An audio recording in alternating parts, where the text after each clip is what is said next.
రామ్నగర్ ప్రజలందరికీ నన్ను గెలిపించినందుకు పాదాభివందనాలు చెప్పుకుంటున్నాం.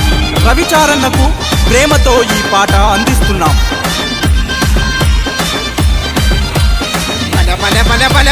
దండై కదలాలెరో జెండాలెత్తాలెరో 87వ డివిజన్లో బీజేపీ జెండలెత్తెరో. కాషాయం జెండతో కదిలి వచ్చిండురో. కార్పొరేటరుగా అన్న భరిగీసి గెలిచెరో. అధికార పార్టోళ్ళ కళ్ళు చెమ్మగిల్లెరో. ప్రత్యర్థుల గుండెల్లో గుబులు రేపినాడయో. బీజేపీ జెండ బట్టి విజయం సాధించరో.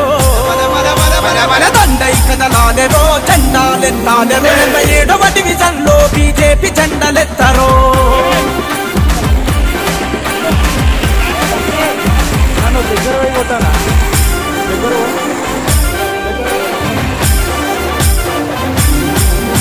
నరేంద్ర మోడీ బాటలోన నడిచినవాడు. నరేంద్ర మోడీ బాటలోన నడిచినవాడు. జై హిందూ అనే నినాదాన్ని పలికినవాడు. జై హిందూ అనే నినాదాన్ని పలికినవాడు. అరే లక్ష్మణన్న దీవెనతో అడుగే